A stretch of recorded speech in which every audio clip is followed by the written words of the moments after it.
بسم اللہ الرحمن الرحیم۔ السلام علیکم ورحمۃ اللہ وبرکاتہ۔ غم کا سال۔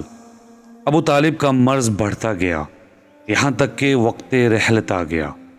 اس وقت رسول اللہ صلی اللہ علیہ وسلم ان کے پاس تشریف لائے تو وہاں ابو جہل اور عبداللہ بن ابو امیہ موجود تھے۔ رسول اللہ صلی اللہ علیہ وسلم نے فرمایا، چچا جان، لا الہ الا اللہ کہہ دیجئے، بس ایک کلمہ، اس کے ذریعے سے میں اللہ کے حضور آپ کے لیے حجت پیش کروں گا۔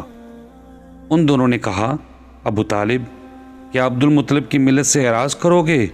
اور ان سے برابر باتیں کرتے رہے، یہاں تک کہ آخری بات جو انہوں نے کہی یہ کہی کہ عبد المطلب کی ملت پر، پھر اسی پر ان کا انتقال ہو گیا۔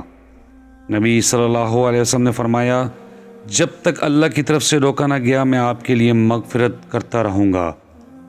اس پر یہ آیت نازل ہوئی، نبی اور اہل ایمان کے لیے درست نہیں کہ وہ مشرکین کے لیے دعائے مغفرت کریں، اگرچہ وہ قرابت دار ہی کیوں نہ ہوں، جبکہ ان پر واضح ہو چکا ہے کہ وہ جہنمی ہیں۔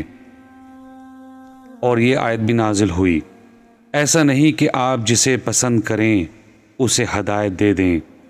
وہ رسول اللہ صلی اللہ علیہ وسلم کے محافظ، بازو اور ایسا قلعہ تھے جہاں مکہ کے بڑوں اور بے وقوفوں کے حملوں سے بچاؤ کے لیے اسلامی دعوت نے پناہ لے رکھی تھی، مگر وہ خود باپ دادا کی ملت پر قائم رہے، اس لیے پورے طور پر کامیاب نہ ہو سکے۔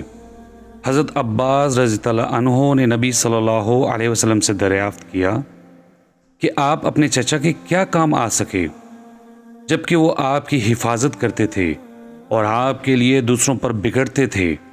آپ نے فرمایا، وہ جہنم کی ایک اتلی سطحی جگہ میں ہیں، اور اگر میں نہ ہوتا تو وہ جہنم کے سب سے گہرے کھڈ میں ہوتے۔